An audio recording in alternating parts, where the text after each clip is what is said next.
Hello students, आज मैं आप लोगों को क्लास 12 का एक नया चैप्टर जिसका नाम है अवकलन, डिफरेंशिएशन, है ना।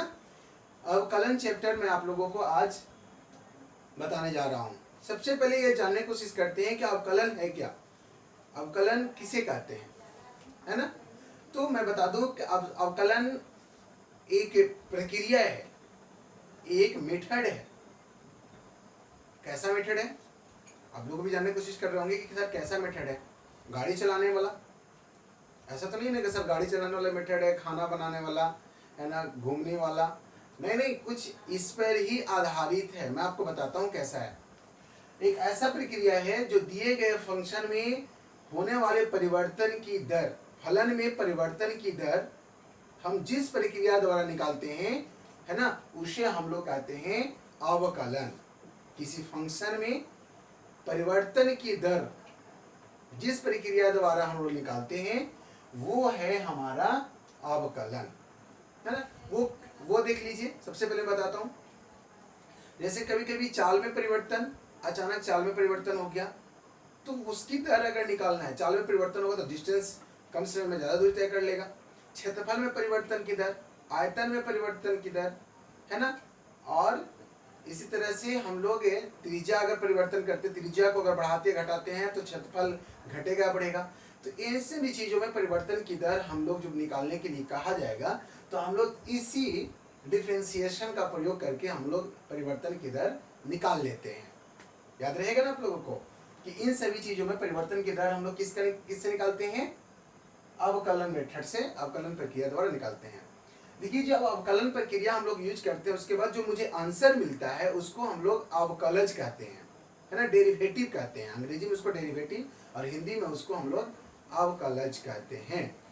तो मैं आपको बता दूं, कोई किसी में x के रिस्पेक्ट होता है। अगर फंक्शन x के रिस्पेक्ट में अगर दिया गया हो तो x, ये फंक्शन अगर x में हो तो x के रिस्पेक्ट करेंगे। अगर वही फंक्शन अगर r के रिस्पेक्ट दिया हो, जैसे वृत्त की त्रिज्या घट रहा है या बढ़ रहा है तो क्षेत्रफल, अगर घट रहा है तो क्षेत्रफल घटेगा, अगर त्रिज्या बढ़ रहा है तो बढ़ेगा। वही गुब्बारा, उसमें गैस निकल रहा है तो आयतन घट रहा है तो रेडियस कमेगा, है ना। जब रेडियस कमेगा तो रेडियस के रिस्पेक्ट हो जाएगा। अगर वही समय के रिस्पेक्ट में है, समय है ना, तो टाइम तो उसके रिस्पेक्ट में हो जाएगा। तो जैसे जैसे आप लोगों को मैथ में पूछेगा उसी के रिस्पेक्ट कीजिएगा। अगर फंक्शन x में है तो x के रिस्पेक्ट, r के में है तो r के रिस्पेक्ट, t में है तो t के रिस्पेक्ट, थीटा में है तो थीटा के रिस्पेक्ट, है ना। इस तरह से आपको क्या करना होगा, फॉलो कर लेना होगा। तो हम बात करते हैं, समझ में आ गया होगा। अवकलन एक प्रक्रिया है जिसके द्वारा किसी फंक्शन में परिवर्तन की दर निकाली जाती है। चलिए और आगे की हम थोड़ा सा इससे बात कर लेते हैं क्या होता है, ठीक है ना। अवकलन, सपोज मान लेते हैं कि एक फंक्शन ऐसा लेते हैं जो x में, तो जैसे मैंने ले लिया y बराबर में fx, y बराबर मैंने क्या ले लिया, fx। इसमें जो चर जो है वो x में है, x रिस्पेक्ट क्या है, सॉरी, जो फंक्शन दिया वो किसके में है, x में, वेरिएबल x है, ठीक है ना। अगर सपोज मैं बात कर लेता हूँ कि अगर ये x है, इसमें कोई चेंजिंग नहीं हुआ है, कोई परिवर्तन नहीं हुआ है, एक फंक्शन है, कोई परिवर्तन नहीं हुआ है। अगर हम x में अगर परिवर्तन करते हैं, है ना, गाड़ी में अगर आपको परिवर्तन लानी है तो या तो एक्सीलरेटर को ऐसे दबा दीजिए, गाड़ी में परिवर्तन हो जाएगा, या तो उसको धक्का दे दीजिए, उसमें कोई चेंजिंग आ जाएगा, है ना। गति में परिवर्तन करना होगा तो एक्सीलरेटर से ही करेंगे, और उसके आकार में परिवर्तन करना होगा तो उस पर बल लगा के करेंगे, और तो इसका कोई उपाय नहीं है।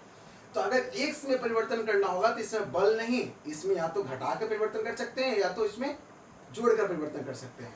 तो अगर मैंने इसमें अगर हमने कुछ परिवर्तन किया, अगर छोटा परिवर्तन अगर हम लोग करते हैं, बहुत छोटा परिवर्तन, है ना, बहुत ज्यादा नहीं, बहुत छोटा परिवर्तन को हम लोग डेल एक्स से डिनोट करते हैं। डेल एक्स का मतलब हो गया कि x में परिवर्तन हुआ है, बहुत छोटा, डेल एक्स मतलब x में परिवर्तन, याद रहेगा ना। मतलब x में सबसे छोटा परिवर्तन अगर होता है तो डेल एक्स से डिनोट किया जाता है, याद रखिएगा, ठीक है ना। डेल एक्स, अगर x में अगर हम परिवर्तन कर रहे हैं, जब हम x में परिवर्तन होगा तो ये तो एकदम बिल्कुल नेसेसरी है कि y में भी परिवर्तन होगा, तो y में मेरा क्या परिवर्तन हो गया, डेल y। तो मतलब डेल y का मतलब हो गया आप लोगों का कि y में परिवर्तन आपका हो गया। राइट, आपको समझ में आया कि अगर x में, सबसे पहले किसमें परिवर्तन हुआ, x में। अगर जैसे आगे जाइएगा तो आपको बहुत सारे मैथ मिलेंगे, अगर r में परिवर्तन हुआ ही नहीं तो आयतन में कैसे परिवर्तन होगा, क्षेत्रफल में कैसे परिवर्तन होगा। अगर आयतन में परिवर्तन हो गया तो एकदम बिल्कुल नेसेसरी है कि r जरूर चेंज किया होगा।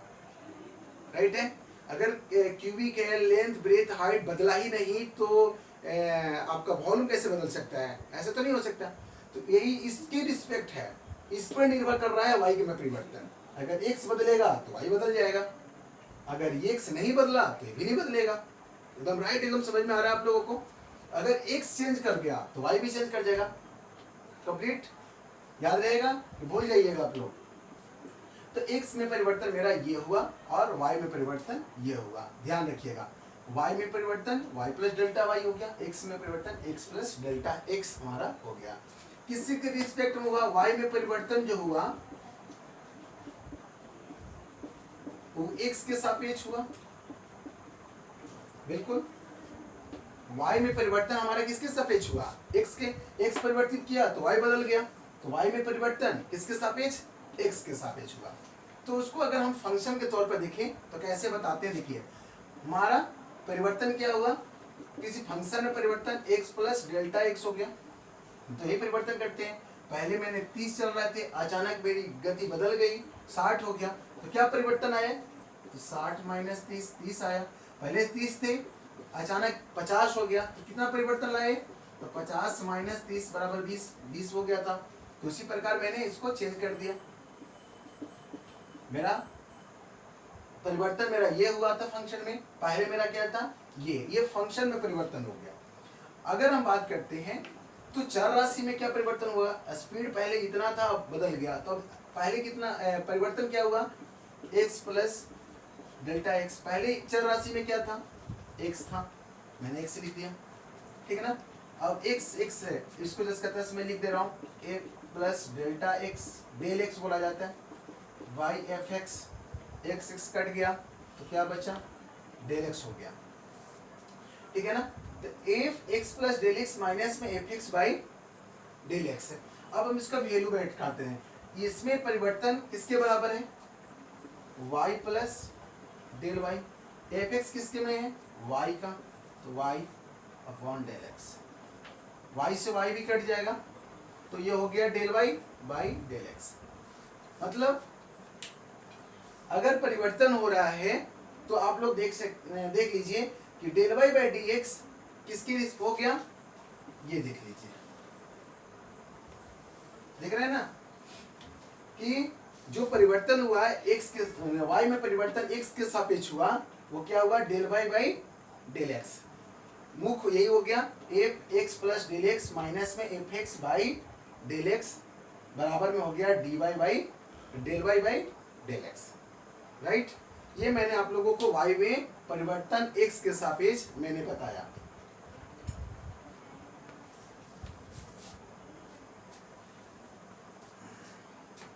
अब अगर हम समझ ले, आप लोग यहाँ पे नोट कर लिए, लेकिन ये उतार लीजिएगा, इसको थोड़ा सा देख लीजिएगा अच्छा से, क्लीन करें, क्लीन करते हैं ऊपर से। मेरे प्यारे बच्चे, अगर मुख्य रिजल्ट मेरा मिल गया del Y by del X बराबर एफ एक्स प्लस में डेल एक्स माइनस में F X upon del X, है ना, ये मेरा परिवर्तन हुआ। यही मेरा जो इससे मेरा जो वैल्यू निकलेगा, यही मेरा रिजल्ट हो गया। मैंने परिवर्तन कितना हुआ, इसका सरल कर दो, हल कर दो, आंसर हो जाएगा आपका, है ना। इसका हमें सरल कर देना है। आगे देखिए, यही मेरा y में परिवर्तन x के सापेक्ष आया, तो ये अब इस पर हमको मैथ जो मिलेगा हम बनाएंगे, आंसर जो आएगा हमारा वही परिवर्तन कहलाएगा। तो अगर हम बात करें बहुत छोटा के लिए, मैंने आपको बता रहे थे कि लिमिट अगर हम लगा देते कोई सीमा तय है, बहुत छोटा परिवर्तन, इसमें क्या होता है कि del X belongs to tends to zero, इसका मतलब होता है कि ये जीरो नहीं, जीरो के बहुत ही करीब, जीरो के बहुत ही करीब, याद है जीरो नहीं होगा, जीरो के बहुत ही करीब, बहुत एकदम नजदीक, 0.00 कुछ, ये नहीं कि एकदम जीरो, जीरो नहीं होता है। Del X tends to zero, del Y del X, तो इसमें भी अगर लिमिट लगाए तो आपको इसमें भी del X tends to zero, tends to पढ़ा जाता है, tends to zero, F X plus में डेल एक्स माइनस में F X upon del X, है ना, समझ में आया? मैंने लिमिट लगाया, मतलब एक सीमा हो गया, जो परिवर्तन हुआ वो जीरो के बहुत ही करीब हुआ, उसमें अगर हम परिवर्तन देख रहे हैं तो इस तरह का मेरे पास प्राप्त हुआ। Limit del X tends to zero D Y by del Y by del X, limit del X tends to zero F X plus del X minus में F X upon del X, है ना। इतना को हम लोग क्या करते हैं, D Y by D X लिख देते हैं। क्या लिख देते हैं? D Y by D X लिखा जाता है। Limit del X tends to zero F X plus में del X F X by del X. कहीं कहीं किताब में ये लिखा हुआ रहेगा, y में परिवर्तन किसके सापेक्ष बाबू? x के सापेक्ष है। तो छोटा परिवर्तन था, ये भी वही है, ये भी वही है, लेकिन जब लिमिटेशन लग गया तो हम इसको dy बाई डी एक्स में कन्वर्ट कर लिया, ठीक है ना। अगर बोलचाल की भाषा में इसी को हम लोग एफ डैश एक्स कहते हैं, याद रहेगा ना, इसको हम लोग क्या कहते हैं? एफ डैश एक्स कहते हैं। अगर ये इस प्रकार है तो मैं आपको बता दूं, कहीं कहीं ऐसा लिखा हुआ रहता है, लिमिट अगर डेल एक्स के जगह पे कहीं h टेंस टू जीरो रहता है, h टेंस टू जीरो रहता है, तो आप लोग क्या कर दीजिएगा, x प्लस में h माइनस में एफ एक्स, और यहाँ भी आप h कर दीजिएगा। जब डेल एक्स था तो डेल एक्स लिखा तो h हो जाता है। यही आपको नॉर्मल किताब में जाकर मिल जाएगा, सभी किताब में यही वाला मैथ का फॉर्मूला जैसा लिखा हुआ रहता है। तो ये मेरा क्या हुआ, ये मेरा इससे जो हमारा रिजल्ट मिलेगा वो मेरा अवकलज हो जाएगा, वही अवकलज कहलाएगा। इस विधि से हम लोग भी अवकलज ज्ञात करते हैं। तो D Y by D X ज्ञात करने का ये भी एक फॉर्मूला ही है ना, जो हम लोग सीखे बनाने के लिए किस प्रकार बनाया जाता है, मैंने आपको आसानी से सिखाया, ठीक है। कोई दिक्कत, इसको नोट कर लीजिए आप लोग।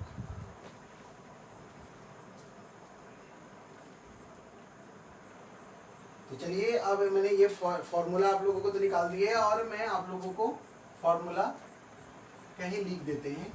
क्या एफ डैश एक्स बराबर आप लोग पाए, limit H tends to zero F X plus H minus में एफ एक्स एच, यही आपका फॉर्मूला हो गया, है ना। मैं इसको क्लियर कर देता हूं। अब देखिए, किसी भी फंक्शन अगर n घात के रूप में है, जैसे एग्जांपल के रूप में देख लेते हैं, फंक्शन x x के पावर n अगर n घात के रूप में है तो इसका कैसे निकाला जाता है, ठीक है ना। ऐसे नॉर्मली मैं आपको बता दूं कि कहीं कहीं अगर दिया हुआ रहेगा dy बाई डी एक्स, तो इसका होता है पावर पहले आ जाएगा और पावर में एक घट जाता है। आप लोग तो यही जानते होंगे, यही है एन एक्स के पावर में N minus one, D Y by D X को एफ डैश एक्स भी कहा जाता है, मैंने ये बताया है ना, क्योंकि एफ एक्स बराबर वाई होता है, तो वाई एफ एक्स की जगह पे लिखेंगे वाई, तो D Y by D X हो जाएगा। तो पावर पहले हो गया ये। तो ये चीज हम आप लोगों को जो सूत्र में हम आप लोगों को बताते हैं, याद कर लीजिएगा। आज मैं उसको निकाल के दिखा देते हैं कैसे निकाला जाता है, फिर हम बाद में रट लेंगे, याद कर लेंगे। तो एफ एक्स बराबर एक्स की पावर में एन, तो हम लोग इसका एफ डैश एक्स मतलब परिवर्तन निकालना है, अवकलज निकालना है। तो क्या अवकलज होगा, तो हम देख लेते हैं इसका अवकलज क्या होता है। तो हम सबसे पहले इसका एफ डैश एक्स निकाल लेते हैं। एफ डैश एक्स बराबर क्या होगा, लिमिट एक्स टेंस, एक्स नहीं है, H tends to 0 F X plus H minus में एफ एक्स अपॉन एच, ये होता है। अब यहाँ जहाँ जहाँ एक्स है वहाँ वहाँ क्या रखेंगे, एक्स प्लस एच रखेंगे। तो लिमिट एच टेंस टू 0, अब यहाँ पे एक्स प्लस एच रख दिया जाए, एक्स प्लस एच, अब पावर में क्या हो गया, एन हो गया। और यहाँ एफ एक्स जिसका प्लस एफ एक्स क्या है हमारा, एक्स के पावर एन है, तो एक्स के पावर एन, और ये मेरा क्या हो गया, एच हो गया। और आप लोगों को समझ में आ गया हो गया कि जहाँ एक्स है वहाँ पे x plus F x, x के जगह पे एक्स प्लस एच था, यहाँ पे एक्स प्लस एच रखेंगे तो यहाँ भी एक्स प्लस एच हो जाएगा। तो रख दिया मैंने पावर में एफ एक्स, यहाँ एक्स के पावर एन था, एक्स पावर एन हो गया। अब मैं आप लोगों को लिमिट एच टेंस टू 0, आप लोग पढ़े होंगे NC0 है ना, परमुटेशन कॉम्बिनेशन का चैप्टर अगर पढ़ाई किए होंगे तो उसी से बनाइए। क्या होता है NC0 x के पावर में, अब देखेंगे यहाँ से चलेंगे, शुरुआत करेंगे x के पावर n तो h के पावर में 0 प्लस NC1 x के पावर में n, घटता हुआ चला जाता है, और h पर क्या होगा, बढ़ता हुआ चला जाता है। फिर NC2 x के पावर n माइनस में 2 h के पावर में 2, इस तरह से क्या होगा, बढ़ता हुआ जाएगा, है ना। 2 है तभी बार 3 होगा तो इसमें आएगा, तो क्या होगा, x के पावर में NCn x के पावर में 0 और h के पावर में क्या हो जाएगा, n, ठीक है। और माइनस में ये वाला जिसका थ्रेश लिख देंगे। अब मैं यहाँ पे नहीं देकर मैं यहाँ पे दे देता हूँ limit h tends to 0 upon h। आपको सुना आया, मैंने इतना का मैंने ये यहाँ से लेकर यहाँ तक मैंने आपको सरल किया, ठीक है ना। देख लीजिए ध्यान से, NC0 x के पावर n, h के पावर 0, NC1 x के पावर n माइनस 1, एक कमता जला जाता है, और यहाँ पे आते होते यहाँ n था, अब यहाँ पे 0 हो गया, यहाँ पे h पर 0 था, अब यहाँ लास्ट में ये हो गया। याद रहेगा ना आप लोग को, x के पावर में n। अब मैं आप लोगों को लिख दिया है, आप नोट कर लीजिए थोड़ा, क्योंकि थोड़ा बहुत छोटा है और मैं थोड़ा सा लिख रहा हूँ, आप लोगों को दिखना चाहिए, इसलिए मैं बड़ा बड़ा लिख दे रहा हूँ। आपको आ गया, नोट कर लीजिए। मैं ऊपर से थोड़ा सा साफ करते हुए चलेंगे,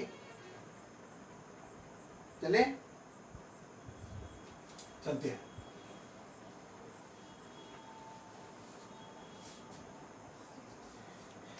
चलिए देखते हैं, लिमिट h टेंस टू 0, देखिए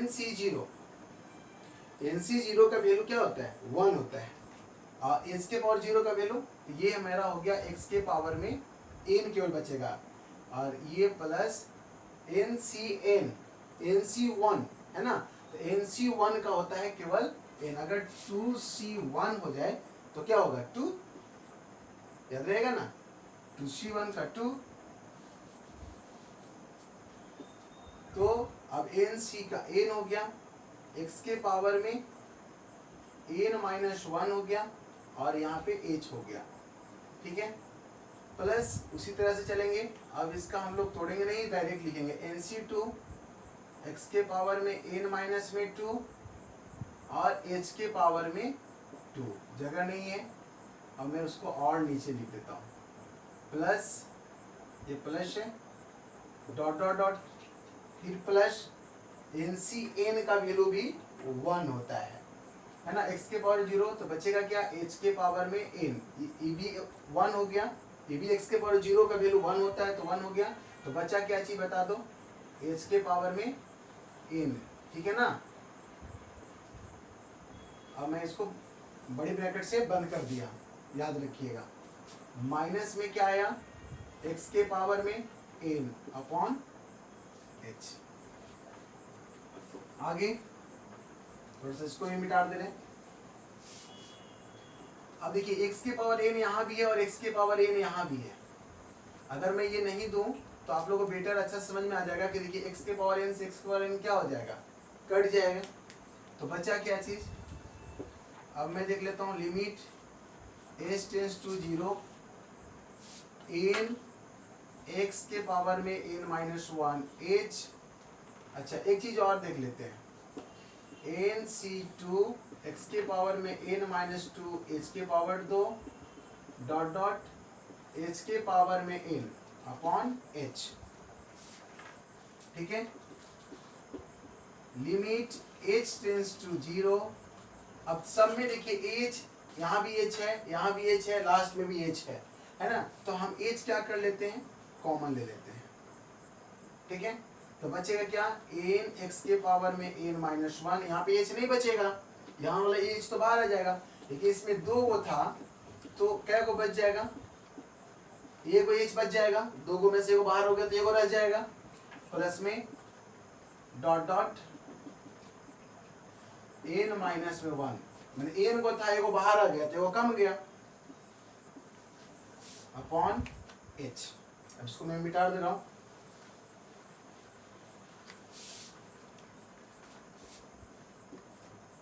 लिमिट h टेंस टू 0, ये शेष क्या हो जाएगा, कट जाएगा। बचा क्या चीज, n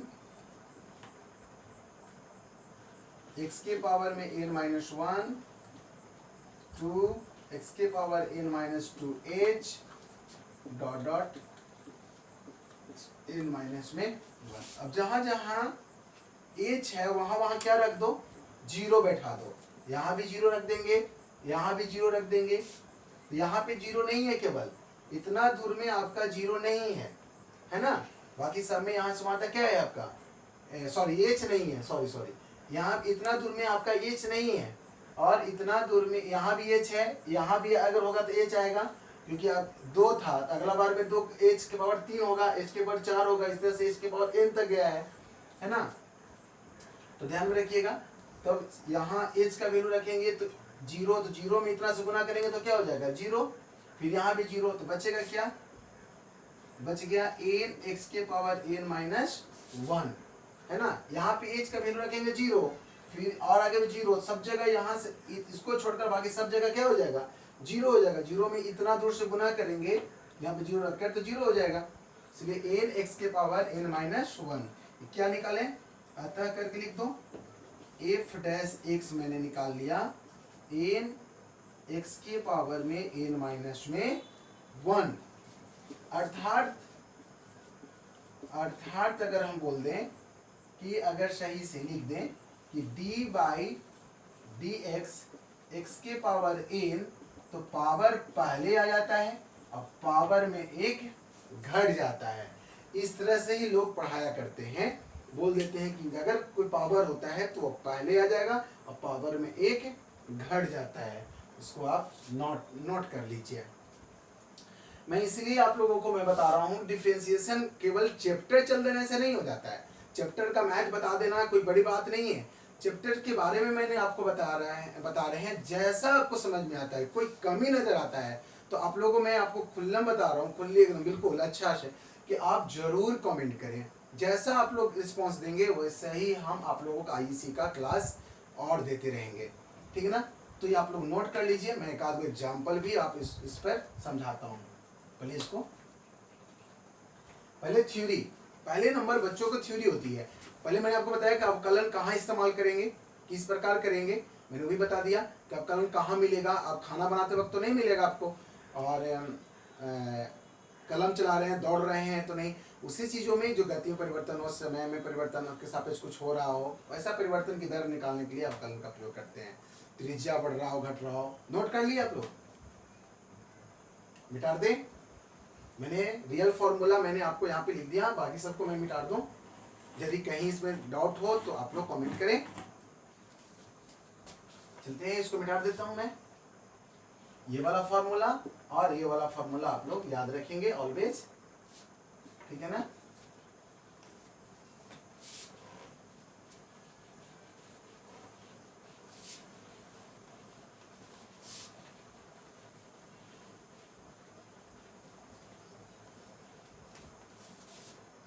अब हम लोग एग्जाम्पल समझ लेते हैं। देखिए एग्जाम्पल में क्या है, जैसे अगर कहीं y बराबर में x के पावर में 5 लिखा हुआ है, कहीं y ना लिखकर कहीं पे या करके आप लोग लिख देगा fx बराबर में x के पावर 5, तो डेट इज शेयर, मतलब दोनों इक्वल है, y fx के रिस्पेक्ट में ही है, x में फंक्शन है, तो ठीक है इसको हम लोग निकालेंगे। तो ये डिग्री वाला है, डिग्री वाला भी था, है ना, इसी तरह से निकालेंगे, दोनों तरफ x के रिस्पेक्ट करेंगे, यहाँ लिखेंगे x के सापेक्ष अवकलन करने पर, x के सापेक्ष अवकलन करने पर, अवकलन एक प्रक्रिया है, डिफरेंशिएशन कर रहे हैं, मतलब dy बाई dx। लिखने का भी तरीका देखिए, d के नीचे d लिखा जाता है, या ऐसे अगर लिख दें dy बाई dx तो सही नहीं है, ये सही नहीं है, d के ठीक नीचे d लिखा जाता है ना, बहुत ही अच्छा होगा। तो इसको भी करेंगे dy बाई dx x के पावर में 5, तो इसमें क्या डिग्री वाला है, तो डिग्री वाला है तो पावर कहाँ चलाएगा, पहले, है ना, देखिए n है तो n पहले आ गया, मतलब 5 पहले आ जाएगा, और 5 में एक घटा दीजिए, तो 5 में से घटे कितना होगा, 4 इज द राइट आंसर। ये आपका आंसर हो गया। मैंने आपको फॉर्मूला सिद्ध भी कर दिया और आपको मैंने बता भी दिया कैसे निकाला जाता है। अगर ये इसी मैथ को अगर इस फॉर्मूले से ही बनाओगे तो यही आएगा, 5x के पावर 4 ही आएगा, ठीक है ना।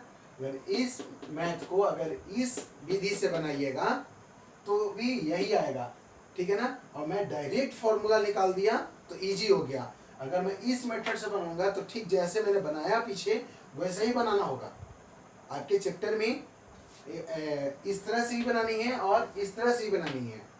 तो मैं चैप्टर जब पढ़ाने चलेंगे तो मैं दोनों विधि से मैथ आप लोगों को सिखाया। मैंने एक बना के दिखाया x के पावर n का, अब n के जगह पे मैं 5 कर दूं तो आप लोग बना लीजिएगा। ये नहीं होगा तो x के पावर 5 कर देंगे, उस तरह से आप लोग बनाइएगा, आंसर आ जाएगा तो मुझे बता दीजिएगा, ठीक है ना। और एग्जाम्पल दें,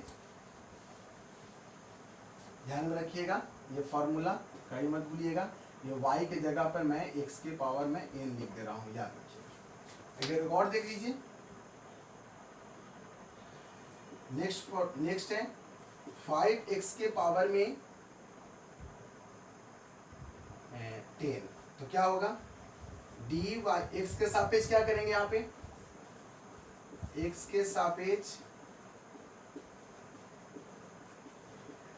अवकलन करने पर तो क्या होगा dy बाई dx, तो dy बाई 5x के पावर में 10। ये अचर राशि है, वो अचर राशि कहाँ चलाता है, बाहर आ जाएगा, मतलब dy बाई dx बराबर अचर राशि कहाँ चलाएगा, बाहर। अब हो गया dy बाई dx x के पावर में 10, ठीक है। अब पावर को पहले ला दो तो पावर पहले आ गया, और इसमें से एक घटा दो तो 10 में से एक घटा देंगे कितना हो जाएगा, 9, है ना। लेकिन ध्यान रखना अगर यहाँ एक साइड तो यहाँ x ही होना चाहिए, ठीक है ना। कहीं कहीं ठीठा होगा तो वहाँ ठीठा ही होना चाहिए, अगर दूसरा हो जाएगा मैं आपको एग्जाम्पल बारी बारी से समझाऊंगा। आ गया तो 10 बच्चे कितना हो गया, 50 x के पावर में 9, आपका ये आंसर हो गया, ठीक है। और मैं 2-4 एग्जाम्पल और मैं देता हूँ आप लोगों को, देख लीजिए, समझ लीजिए ऐसा से। जैसे अगर मैंने y बराबर लिख दिया 5x के पावर 4 3x के पावर 2 माइनस में 5x, इसका करके दिखा देता हूँ मैं। तो क्या होगा x के सापेक्ष, x है ना, फंक्शन x में है, फलन x में है, x के सापेक्ष कर, अगर यहाँ t होता तो किसकी रिस्पेक्ट में कर देता मैं, t का। अगर बोलना पड़ेगा, कहें कि मैथ में ये जरूरत नहीं है कि t है तो t के सापेक्ष ही कर दें, करना तो है, लेकिन कहीं अगर नहीं है, t की जगह पे अगर r हो गया है तो उसके भी कोई अलग तरीके होते हैं। ध्यान रखिएगा, आगे चैप्टर चलेंगे, बारी बारी से आपको पढ़ाते हुए चलेंगे। x के सापेक्ष अवकलन करने पर dy बाई डी एक्स, देखिए ये कांस्टेंट वैल्यू है, ऑलवेज बाहर रखिए, बस dy by D x x के पावर 4, ठीक है, सॉरी -3 अचर राशि था बाहर, D by D x x के पावर में 2 -5 D x by D x. अब इसमें क्या होगा, पावर पहले आ जाएगा और पावर में एक घट जाएगा, है ना, पावर पहले आ जाएगा, पावर में एक घट जाएगा, तो 2 में से एक घटा दो तो एक बचेगा, तो एक लिखने की जरूरत नहीं है। अरे dx से dx क्या हो जाएगा, कट जाएगा, है ना, एक होगा, एक कट गया, दोनों सेम हो गया, कट गया, तो पंचों के 20 x के पावर 3 6x माइनस में 5, ये मेरा परिवर्तन आ गया। परिवर्तन मतलब ये जो मेरा निकल गया उसको अवकलज भी कहते हैं, ये मेरा अवकलज हो गया। कोई पूछेगा अवकलज कितना आया, तो 20x क्यों माइनस 6x माइनस 5, क्या चीज x के सापेक्ष y में परिवर्तन होगा, किधर मैंने ये निकाला, अवकलज का लाया, तो ये आपको याद रहेगा, भूलिएगा नहीं, कोई दिक्कत। अब देखिए अगर ये फिजिक्स क्लास में चले जाइएगा इसको, तो इस dy बाई डी एक्स को हम लोग ढाल भी कहते हैं, और मैथ में भी इसका क्लास है dy बाई डी एक्स ढाल निकालने में, ठीक है ना, याद रखिएगा। तो समझ में आया, कोई दिक्कत किसी को, अगर समझ में आ गया होगा तो इस टाइप का अगर कोई क्वेश्चन है तो सॉल्यूशन कीजिए, और मैं इसके चैप्टर से संबंधित आप लोगों को मैं नेक्स्ट वीडियो में पढ़ाएंगे, आप लोग इसको नोट कर लीजिए। और मैं आप लोगों से उम्मीद करते हैं कि अगर समझ में आ गया हो तो आप लोग हमें कमेंट में लिखें और बताएं कि किस प्रकार का क्लास है, कैसा है, और मैं आप लोगों को कमी के बारे में जब मुझे बताएंगे तो हम अच्छा से अच्छा क्लास लेंगे और आप लोगों को बताएंगे। धन्यवाद आज के लिए।